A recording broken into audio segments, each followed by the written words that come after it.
ఆయన మార్గదర్శకత్వంలో AP wealth ఫండ్ను ప్రారంభించబోతున్నాం. రాబోయే రోజుల్లో అది నార్వే, యుఏఈ సావరిన్ వెల్త్ ఫండ్స్లా విస్తృతమై మొత్తం రాష్ట్రాన్నే నడిపించడానికి సరిపోవచ్చు. నాతో సహా ఈనాటి సమాజానికి ఈ టెక్నాలజీల ప్రాముఖ్యత అర్థం కాకపోవచ్చు. కానీ ఆయన ఐటీ రంగంలో చూపిన చొరవ వల్ల 1990లో నాటి యువతరం లబ్ధి పొందినట్టే ఈనాటి యువత కూడా ఏఐ, డీప్ టెక్, క్వాంటమ్ టెక్నాలజీతో భవిష్యత్తు ఖచ్చితంగా లబ్ధి పొందుతుంది. ఆర్థిక వనరుల పరంగా మనం ఇప్పటికీ సంక్షోభం నుంచి పూర్తిగా బయటపడలేదు. పరిస్థితులు అంత సానుకూలంగా లేవు. గత ప్రభుత్వం మిగిల్చిన ఆర్థిక అస్తవ్యస్త పరిస్థితుల్ని అధిగమించే క్రమంలో ఇప్పటికీ అనేక సవాళ్లను ఎదుర్కొంటున్నాం. కానీ రాష్ట్ర అభివృద్ధి, సంక్షేమానికి సంబంధించి మా లక్ష్యాల్లో మార్పు లేదు.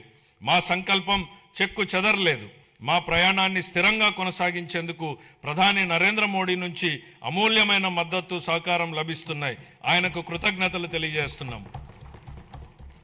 కేంద్ర ఆర్థిక మంత్రి శ్రీమతి నిర్మలా సీతారామన్ గారు అందిస్తున్న గొప్ప సహకారం గురించి ప్రత్యేకంగా ప్రస్తావించాలి. కష్టకాలంలో ఆమె రాష్ట్రానికి వెన్నుదన్నుగా నిలబడ్డారు.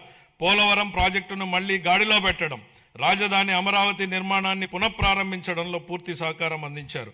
రాయలసీమ గ్లోబల్ హార్టికల్చర్ ప్రాజెక్టును ముందుకు తీసుకెళ్లేందుకు అవసరమైన తోడ్పాటును అందించారు. గత ప్రభుత్వం ఎడాపెడా చేసిన అప్పుల భారాన్ని తగ్గించేందుకు రుణాల పునర్వ్యవస్థీకరణకు అమూల్యమైన సహకారం అందించారు. ఆమెకు హృదయపూర్వక కృతజ్ఞతలు తెలియజేసుకుంటున్నాను. 2026-27 సంవత్సరానికి సంబంధించి ఫిబ్రవరి 1న ప్రవేశపెట్టిన కేంద్ర బడ్జెట్ రాష్ట్రానికి ఆశాకిరణంలాగా కనపడుతోంది. దానిలో రాష్ట్ర అభివృద్ధికి అనేక అవకాశాలు కనిపిస్తున్నాయి. తూర్పు కోస్తా పారిశ్రామిక కారిడార్, పర్యాటక కేంద్రాల అభివృద్ధి, ఎలక్ట్రిక్ బస్సుల కొనుగోలు, పూర్వోదయ పథకం ఉపయోగపడుతుంది. రాయలసీమ గ్లోబల్ హార్టికల్చర్ హబ్ కూడా వేగంగా రూపుదిద్దుకుంటోంది. కేంద్ర బడ్జెట్లో కొత్తగా ప్రకటించిన రేర్ ఎర్త్ కారిడార్లు, డేటా సెంటర్లు, ప్రాంతీయ medical hub, national institute of pharmaceutical education and research, seaplane manufacturing, container manufacturing, ప్రతి జిల్లాలో బాలికల హాస్టళ్ల వంటి అంశాల నుంచి రాష్ట్రానికి గరిష్ట ప్రయోజనాలు పొందేందుకు అవకాశం ఉంది. ప్రపంచవ్యాప్తంగా ఇప్పుడు ప్రభుత్వ రంగ ప్రాజెక్టుల్ని పీపీపీ ఛాలెంజ్ విధానాల్లో చేపట్టే ట్రెండ్ నడుస్తోంది. అది ప్రభుత్వ రంగ సంస్థల నైపుణ్యాలను, సామర్థ్యాలను పెంచేందుకు దోహదం చేస్తుంది. పీపీపీ విధానంలో ప్రైవేటు రంగానికి ఉన్న అనుభవంతో ప్రభుత్వ ప్రాజెక్టుల్ని మరింత మెరుగ్గా అమలు చేయగలం. ప్రాజెక్టు వ్యయాన్ని నిర్ణయించడంలో పారదర్శకతకు, పోటీతత్వాన్ని పెంచేందుకు ఛాలెంజ్ విధానం దోహదం చేస్తుంది. కేంద్ర ప్రభుత్వం బడ్జెట్లో చాలా ప్రాజెక్టుల్ని ఛాలెంజ్ విధానంలో ప్రకటించడంతో ఆంధ్రప్రదేశ్కు కొత్త అవకాశాలకు ద్వారాలు తెరిచినట్టయింది. ఛాలెంజ్ మోడల్లో ప్రాజెక్టులు చేపట్టేందుకు రాష్ట్రం పూర్తి సంసిద్ధంగా ఉంది. ఇతర రాష్ట్రాలతో పోటీపడి chemical park, mega textile park, city economic reasons, university township వంటి ప్రాజెక్టుల్ని సాధించుకోగలమన్న విశ్వాసం మాకుంది. సిటీ ఎకనామిక్ రీజన్స్ ప్రాజెక్టులో పోటీ పడేందుకు విశాఖపట్నం ఎకనామిక్ రీజన్ ప్లాన్ను ఇప్పటికే సిద్ధం చేశాం. విజన్ స్వర్ణాంధ్ర 2047 అమలుకి, ప్రాంతీయ ఆకాంక్షల్ని నెరవేర్చేందుకు, సమ్మిళిత అభివృద్ధి సాధించేందుకు మా ప్రభుత్వ ప్రాంతీయ అభివృద్ధి విధానాన్ని అవలంబిస్తోంది. విశాఖపట్నం, అమరావతి, తిరుపతి రీజన్లను రాష్ట్రానికి కీలకమైన గ్రోత్ ఇంజన్లుగా గుర్తించింది. నీతి ఆయోగ్తో కలిసి Visakhapatnam economic region economic master ప్లాన్ని తయారు చేశాం. శ్రీకాకుళం, పార్వతీపురం మన్యం, విజయనగరం, విశాఖపట్నం, అల్లూరి సీతారామరాజు, అనకాపల్లి, పోలవరం, కాకినాడ, తూర్పుగోదావరి, డాక్టర్ బిఆర్ అంబేద్కర్ కోనసీమ జిల్లాలు దీని పరిధిలోకి వస్తాయి. దీనిలో మొత్తం 7 గ్రోత్ డ్రైవర్లు ఉన్నాయి.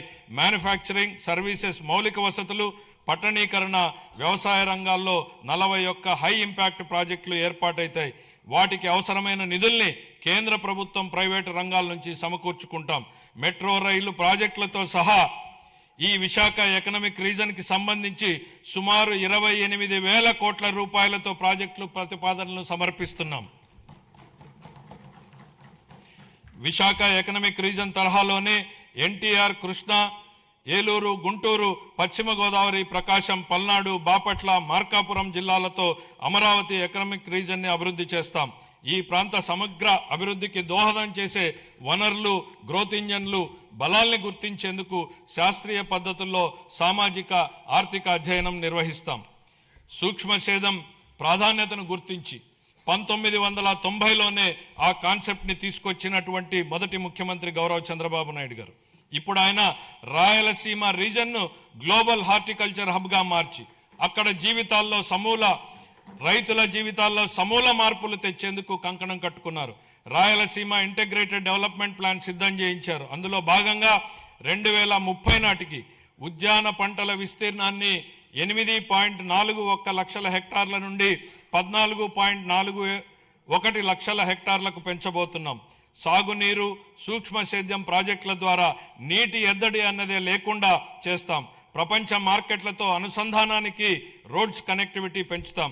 అనంతపురము, అన్నమయ్య, చిత్తూరు, కర్నూలు, నంద్యాల, ప్రకాశం, మార్కాపురం, సత్యసాయి, తిరుపతి, వైఎస్ఆర్ కడప జిల్లాల్లోని 303 మండలాల పరిధిలో 200 పైగా హార్టికల్చర్ క్లస్టర్లని ఏర్పాటు చేయడం జరుగుతుంది.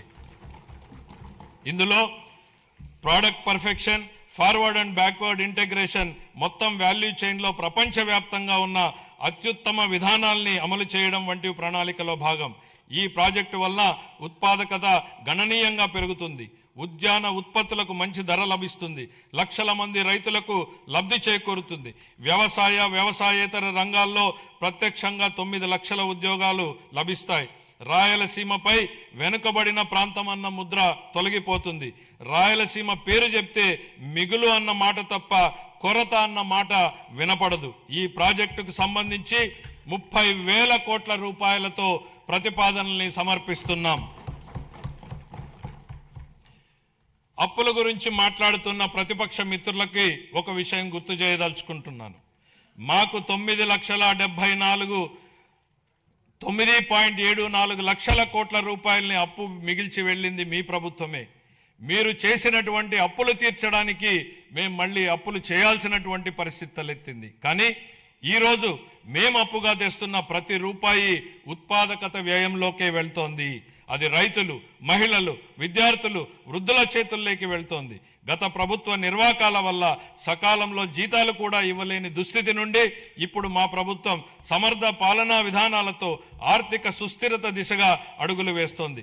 ఖర్చులు తగ్గించుకొని, వనరులు పెంచుకొని ఆర్థిక స్థిరత్వం దిశగా ప్రయాణం చేస్తోంది. సంక్షోభంలో ఉన్న రాష్ట్రాన్ని ఆకాంక్షల సాకారం దిశగా నడిపిస్తున్నాం. మా అభివృద్ధి వ్యూహంలో అత్యంత కీలకమైనటువంటిది సాగునీటి రంగానికి బడ్జెట్ అధిక ప్రాధాన్యతనిస్తోంది. మనం నిల్వ చేసే ప్రతి నీటి బొట్టు, పునరుద్ధరించే ప్రతి కాలువ, సాగునీరు అందించే ప్రతి ఎకరం ప్రజల జీవితాల్ని మారుస్తాయని బలంగా విశ్వసించే ప్రభుత్వం మాది. వాతావరణ మార్పులు, వర్షపాతంలో అనూహ్యమైనటువంటి హెచ్చుతగ్గులు వంటివి ఋతుపవనాలపై పూర్తిగా భరోసా ఉండలేని పరిస్థితులు కల్పిస్తున్నాయి. అందుకే నీటి నిల్వ, సమర్థ పంపిణీపై ఎక్కువ దృష్టి పెట్టాం. కేవలం ప్రాజెక్టులు కడితే సరిపోదు. భవిష్యత్ తరాలకు దీర్ఘకాలిక నీటి భద్రతను కల్పించేలా మన విధానాలు ఉండాలన్నది మా లక్ష్యం. గత ప్రభుత్వం ప్రజల నిజమైన అవసరాల్ని అర్థం చేసుకోలేదు. బిల్లులు చెల్లించకపోవడం, అధ్వాన్న నిర్వహణ వల్ల సాగునీటి ప్రాజెక్టులు ఎక్కడివక్కడ నిలిచిపోయాయి.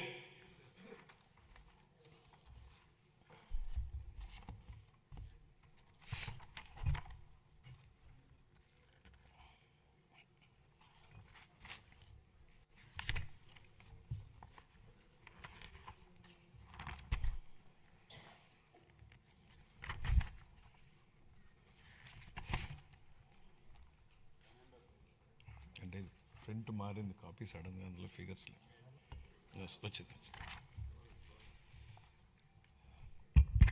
సంకల్పం ఉన్న చోట సాధనకు మార్గం ఉంటుంది. 2 తెలుగు రాష్ట్రాల సాగునీటి వ్యవస్థలపై సమగ్ర అవగాహన కలిగిన గౌరవ ముఖ్యమంత్రి గారు మన రాష్ట్రానికి లభించడం మన అదృష్టం.